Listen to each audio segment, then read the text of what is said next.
అది తెలియని వయసు, ఏదో కొద్దిగా తెలుస్తాయి, కొన్ని తెలుస్తాయి, కొన్ని అసలు తెలియవు. బాల్యము, ఆ తర్వాత కొన్నాళ్ళ తర్వాత యవ్వనం వచ్చేస్తుంది. యవ్వనం అంటే మీసాలు గడ్డాలు వస్తాయి. అప్పుడు అనుకుంటాడు నాకు అన్ని తెలుసు, నాకు తెలియదు ఏం లేదు అనుకుంటాడు. తల్లిదండ్రులు కూడా ఎదిరిస్తాడు. యవ్వనంలో ఉంటాడు, మంచి కష్టం మీద ఉంటాడు అన్నమాట.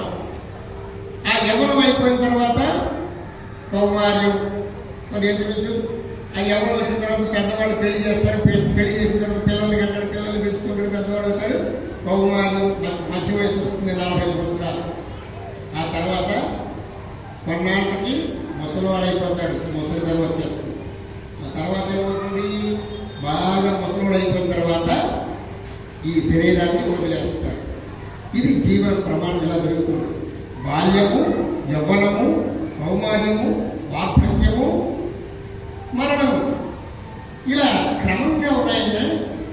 ఈ బాల్యంలోంచి యవ్వనంలోకి వచ్చినప్పుడు ఎలాంటి పరిస్థితి ఉందో, యవ్వనంలోంచి కౌమార్యంలోకి వచ్చినప్పుడు ఎలాంటి పరిస్థితి ఉందో, అలాగే ఈ జీవుడు చనిపోయిన తర్వాత మళ్ళీ పుడతాడయ్యా.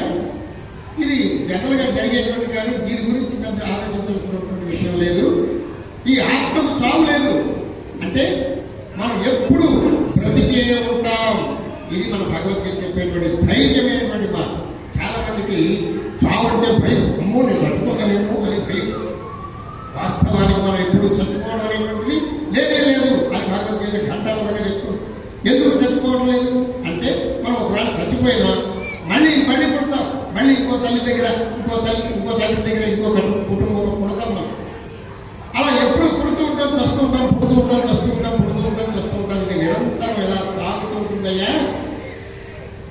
అంచేత మనకి ఆత్మకి చావు లేదు, ఎల్లప్పుడూ మనం బ్రతికే ఉంటాం అనేటువంటి ధైర్యంతో ఉండాలి అని భగవద్గీత మనకి చెప్తుంది అన్నమాట.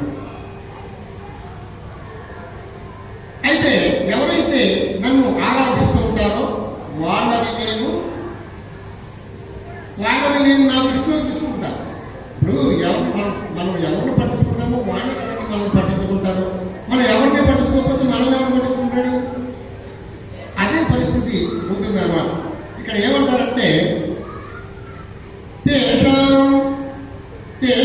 అహం సముద్ధార్థ మృత్యు సంసార సాగరాత్ భవామి నచిరాత్ పార్థ మయా వేసిత చేతసాం.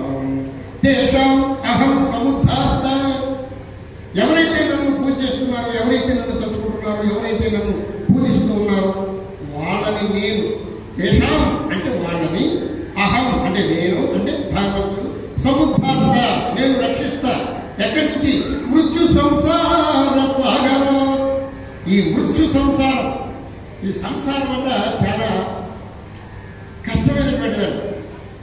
అప్పుడు మన పెద్దవాళ్ళు అంటుంటారు చూడండి, సముద్రమైన ఏదో చూడండి ఆయన, ఈ సంసారం వేదలేము అంటారు. అంటే సంసారంలో అన్ని బాధలు ఉంటాయి. అందుకని సముద్రమైన ఏదొచ్చు, సంసారం వేదలేము అంటారు. అప్పుడు అలాంటి వాళ్ళని ఎవరైతే భగవంతుని యొక్క సేవ చేస్తూ ఉంటారో, భగవన్ నామస్మరణ చేస్తూ ఉంటారో వాళ్ళని నేను ఉద్ధరిస్తా, సంసారం నుండి పైకి లేవదీస్తా. నా చేయి పట్టుకుని వాళ్ళకి ఏ కష్టం వచ్చిందో ఆ కష్టాన్ని నేను తీరుస్తా అని మనకి వాగ్దానం చేస్తున్నారు పరమాత్మ. భవామి నచిరాత్మార్థ మయ్యా వేసిత చేతసా. అర్జున, నాయందే లగ్నవంశులైనటువంటి పరమ భక్తులను నేను శీఘ్రముగా మృత్యురూప సంసారం నుండి ఉద్ధరించదను. ఈ సంసారంలోంచి పైకి లేవబట్టేది నేను.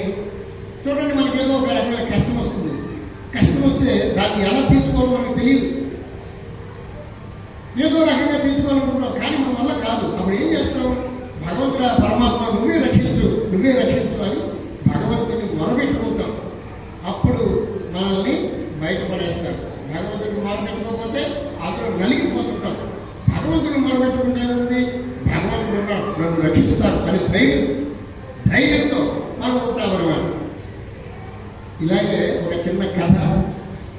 మన దేశంలో మన తెలుగులో కదా మానవులందరూ భగవంతుడు కూడా మోసం చేసేటువంటి వాళ్ళు, ఆయన్ని కూడా తికమక చేసేటువంటి వాళ్ళు ఉన్నారన్నమాట. ఒక చిన్న కథ చెప్పుకుందాం, ఒప్పుకుంటాం. ఒక ఊళ్ళో పెట్టండి, ఇద్దరు భార్య భర్తలు ఉన్నారు. వారికి లేక లేక లేక లేక ఒకడు మగపిల్లవాడు పుట్టాడు. చాలా సంతోషించారు. చాలా వివాహమైన తర్వాత చాలా కాలం వాళ్ళకి సంతానం కలగలేదు. అమ్మా అచ్చమ్మ తల్లి, నీ గుడికొచ్చి 101 టెంకాయలు పడతావమ్మా, మాకు సంతానం కలిగించు తల్లి అని ఒప్పుకున్నారట.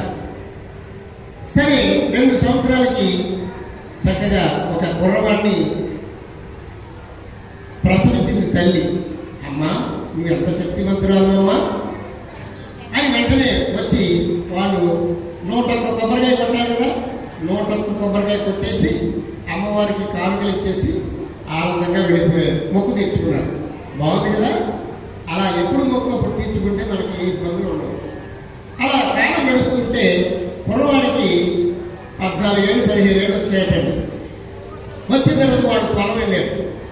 పొలం వెళితే వాడికి ఒక అనుకోని సంఘటన జరిగింది. ఏమిటయ్యా అంటే చేను గట్ల మీద ఎత్తుంటే ఒక పాము కాటేసిందట. బుద్ధుమని పాము ఎప్పుడైతే కాటేసిందో వాడికి పడిపోయి నొరగలు వస్తున్నాయి. ఆ పక్క చేలో వాళ్ళు చూశారు. గమగమ్మ తీసుకొచ్చి ఇంటి దగ్గర తీసుకొచ్చారు. వెంటనే గమగమ్మ అంబులెన్స్ ఫోన్ చేసి అంబులెన్స్ వచ్చేసి హాస్పిటల్ తీసుకెళ్లారు. హాస్పిటల్లో జాయిన్ చేశారు. డాక్టర్ గారు చేయవలసిన ఏం చేశారు. అయ్యా మా అబ్బాయి బతకడా ఏమండి, మా ప్రయత్నం మేము చేస్తున్నాం, మమ్మల్ని మీరు కంగారు పెట్టకండి, మేము మా ప్రయత్నం మేము చేస్తాం, ఆ తర్వాత భగవంతుడు దయ అన్నారు. అప్పుడు వీళ్ళు వెంటనే మొక్కుకున్నారట. అచ్చమ్మ తల్లి నువ్వే నువ్వు కాపాడాలి, వీడికి పాము కలిసింది, డాక్టర్ల చేతులు పెడితే ఏమవుతుందో ఏమో తెలియదు అంటున్నారు, నువ్వే కాపాడాలి తల్లి అని మొక్కుకున్నారట. ఏమని మొక్కుకున్నారంటే, అమ్మా మంచి పాలిచ్చేటువంటి గేదె ఉన్నది, మా అబ్బాయి బ్రతికితే ఆ గేదెను సంతలోకి తీసుకుని వెళ్ళి అమ్మేసి ఎంత డబ్బు వస్తే అంత డబ్బు నీ హుండీలో వేస్తాను తల్లి అని ఒప్పుకున్నారు. బాగానే ఉంది కదా. సరే అమ్మవారు కరుణించింది. ఆ మందులు పనిచేసేలా చేసింది. డాక్టర్ గారు మనకి మందులు ఇచ్చినా అవి పనిచేసేటువంటి ఆ విధానం కల్పించేది శక్తి మాత అన్నమాట, అమ్మవారే. సరే రకంగా అమ్మవారు మమ్మల్ని గట్టెక్కించింది అని చెప్పేసి ఒక 10 రోజుల తర్వాత హాస్పిటల్ నుంచి డిశ్చార్జ్ అయ్యి ఇంటికి వచ్చారు. మళ్ళీ అలా గడిచిపోతుంది. 2-3 నెలలు గడిచాయి. చాలా ఆనందంగా ఆడుకుంటున్న పిల్లవాడు, ఏమీ ఇబ్బంది లేదు. మరి వీళ్ళు ఏమన్నారు, వీళ్ళు మొక్కు తీర్చుకోవాలి కదా, ఆ గేదెను తీసుకెళ్ళి అమ్మేయాలి, అమ్మినంత డబ్బు హుండీలో వేయాలి. ఇంతకీ ఆ గేదె చాలా మంచి గేదె, బాగా పాలిచ్చేటువంటి స్థితిలో ఉంది. అమ్మితే 80,000 90,000 వస్తాయి. వీళ్ళు ఆలోచించి అమ్మా 80,000 రూపాయలు ఉండి వేసేయాలా నాయనో అనిపించింది. ఏదో ఉపాయం ఆలోచించాలని చెప్పేసి వాళ్ళు ఒక ఉపాయం ఆలోచించారు. మొగుడికి చెవిలో చెప్పింది, చెప్పేది. సరే అని చెప్పేసి మొగుడు ఏం చేశాడంటే, ఆ ఇంట్లో చిన్న కుక్క పిల్ల ఉంది. ఆ కుక్క పిల్లని ఈ గేదెని హనుమాన్ జంక్షన్ సంతకు తీసుకెళ్ళారు. తీసుకెళ్ళి గేదెలు అమ్ముతాం సంతలో గేదెలు అమ్ముతారు కదా, ఆ గేదెలు అమ్ముతాను. ఆ ఏంటయ్యా గేదె ఎంత రేటు, బాగుంది గేదె, ఆ ఎంత రేటు అన్నాడు. గేదె బట్టలు 100 రూపాయలండి, పక్కన ఉన్న కుక్క పిల్ల మటుకు 80,000 అండి అన్నాడు. 2 కలిపితేనే అమ్ముతాం, విడివిడిగా అమ్మవాడిని. గేదెమో 100 రూపాయలు, కుక్క పిల్లేమో 80,000. ఇలాగైతేనే అమ్ముతాం మేము, అమ్మం లేకపోతే. ఏం చేయాలి, ఎవరొచ్చిన అలాగే చెప్తున్నారు. సరే ఇదేదో బాగుంది, సర్లే మనకెందుకు, కుక్క పిల్ల దేవుందలే తీసుకెళ్ళి ఇంటికాడ పడితే ముద్దుపాటు ఉంటుంది. సరే 80,000 కానీ 90,000 చేస్తుంది గేదె, కొనుక్కొని వెళ్దామని చెప్పేసి కొనేశారు. కుక్క పిల్లకి 80,000 ఇచ్చారు, గేదె 100 రూపాయలు ఇచ్చారు. 80,000 100 రూపాయలు ఇచ్చారు. డబ్బు తీసుకొచ్చారు, ఇంటికాడ పెట్టుకున్నారు. గేదె రమ్మిన డబ్బులు మనకి ఉండిలో వేస్తామన్నాడు కదా, గేదెల మీద వచ్చిందంత 100 రూపాయలు. ఆ 100 రూపాయలు తీసుకొచ్చి ఉండిలో వేసారండి.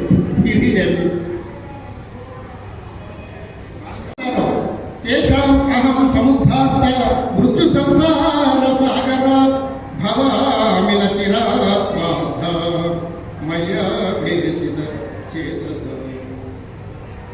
పూజిస్తుంటారో వాళ్ళని నేను ఉద్ధరిస్తాను అన్నాడు. ఈ భక్తి యోగం చాలా అద్భుతంగా ఉంటుందండి. అధచిత్తం సమాధాతం నశక్నోషి మయి స్థిరం అభ్యాస యోగేన తతో నిత్యాప్తు ధనంజయ.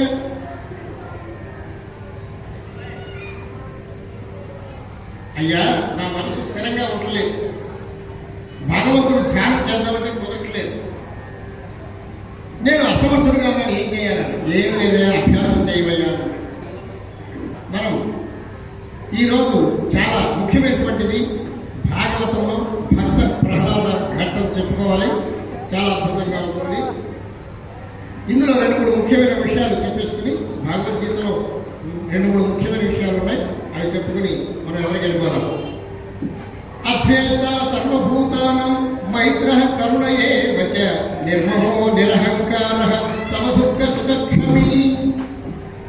ఏమయ్యా, నువ్వు నిజంగా నా భక్తుడు అయితే నువ్వు ఇది చెయ్యాలి. ఏం చెయ్యాలి? అటువంటి లక్షణాలు ఉన్నాయి. భగవంతుడికి ఎలాంటి భక్తుడు అంటే ఇష్టమో ఇక్కడ చెప్తున్నాను అన్నమాట. అద్వేష్ట సర్వభూతానం మైత్ర కరుణయే వచ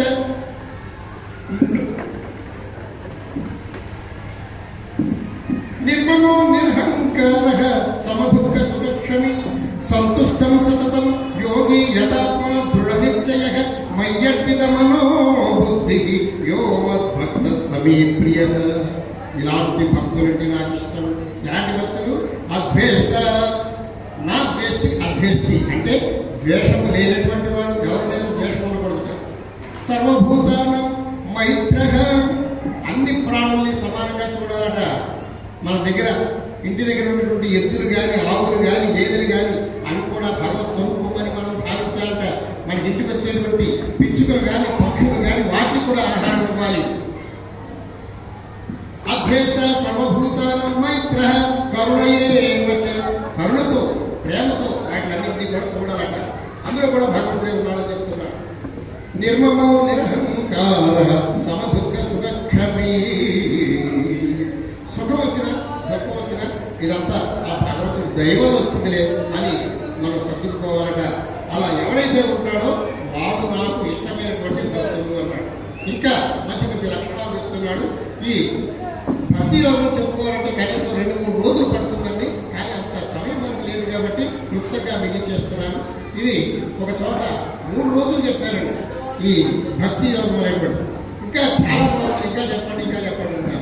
ఎంత విపులంగా అయినా మన భగవద్గీతను ఎంతైనా విపులంగా చెప్పుకోవచ్చు, లేదా ఎంతైనా తగ్గించుకోవచ్చు. రామాయణం ఉంది, రామాయణం చెప్పాలంటే కనీసం 41 రోజులు పడుతుంది. కానీ ఏమండి అంత మేము వెళ్ళామంటే ఒక మాటలో చెప్పండి అంటారు ఒక్కొక్కరు. ఏమీ లేదు, రామాయణం 3 ముక్కలు చెప్తారే వినలే అన్నట్టు ఆయన. ఏమిటా 3 ముక్కలు అంటే కట్టే కొట్టే తెచ్చే అయిపోయింది, రామాయణం వెళ్ళిపోతాడు. ఏమిటంటే కట్టే అంటే సీతమ్మ వారిని రావణాసుడు ఎత్తుకుపోయినప్పుడు కట్టే ఆ వంతులు కట్టాడు. కొట్టే వెళ్ళాడు, రావణాసుడిని కొట్టాడు, తెచ్చి సీతాదేవి తెచ్చాడు. రామాయణం అయిపోయింది పోవన్నాడు. అలా 3 ముక్కలు చెప్పుకోవచ్చు, 30 రోజులు చెప్పుకోవచ్చు అన్నమాట. మన పురాణాలకు ఉన్నటువంటి గొప్ప విశేషం అదనమాట. అలాగే ఈ భగవద్గీతలో భక్తి యోగం 3 రోజులు చెప్పుకోవచ్చు. కానీ అంత అవకాశం లేదు కాబట్టి మనం గుప్తంగా చెప్తున్నాం. మంచి మంచి లక్షణాలు ఉన్నటువంటి భక్తుడు అంటే నాకు ఇష్టం. భగవంతుడు ఏమంటున్నాడంటే, కృష్ణ పరమాత్మ కానీ ఆ అమ్మవారు కానీ గాయత్రి మాత ఏమంటుందంటే, నాకు ఎలాంటి మనుషులంటే నాకు ఇష్టమో నేను చెప్తున్నాను. ఇందులో నాకు పలానా వాళ్ళంటే ఇష్టం, పలానా వాళ్ళంటే ఇష్టం లేదు, ఇట్లా చెప్తున్నాడు. ఏమిటంటే